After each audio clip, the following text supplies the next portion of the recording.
Thank you, Fred. And I just want to give a big shout out to the Health Trust. It's their funding that's making this possible, and so really want to thank them. And I also want to thank the city of San Jose, because when we gathered a year and a half ago with the help of the Silicon Valley Community Foundation and other partners, Leslie Corsiglia got so excited, she says, I'll put in the first 10,000. So thank you, Leslie, for that too, in the city investing in social impact financing.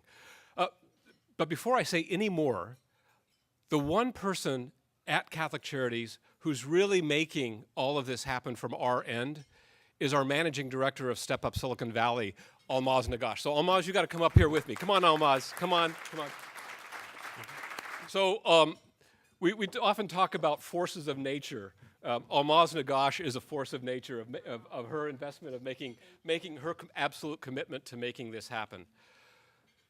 A number of years ago, Father Larry Snyder, who's the president of Catholic Charities USA, said, we need to respond to the issue of poverty. It's an unnatural disaster in this country. It's right after Katrina when people started realizing that there's a huge reality of poverty in this country.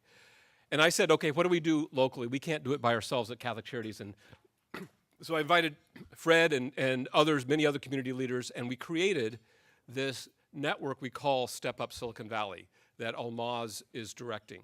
And the whole focus here is how do we end poverty in this county, not through the same old, because we know that by doing the same thing, we're getting the same results.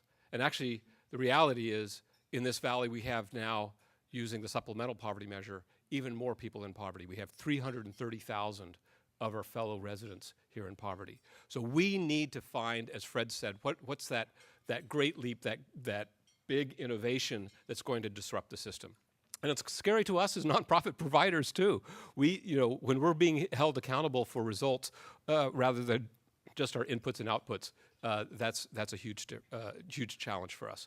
So I want to say that I am really pleased to see that this is actually happening today, that with the help of philanthropy, with the help of investors, and especially with the commitment of the county government, Gary Graves' commitment, and county staff, and the County Board of Supervisors, that we are going to create systems change that will move this county to ending poverty. And so there's so many people to thank here. I feel like it's the Academy Awards. I'm not going to say all of that, but just to say thank you. We have a long road ahead, and I want to remember the children that Kimberly was talking about at the beginning of her talk, that in this valley, it's the families that are homeless, that are living in the creeks. It's the seniors living alone. It's the foster youth that have terrible outcomes in terms of being able to make ends meet. It's the immigrants and refugees that are struggling. It's the people that are coming to our door every day with mental illness and looking for jobs.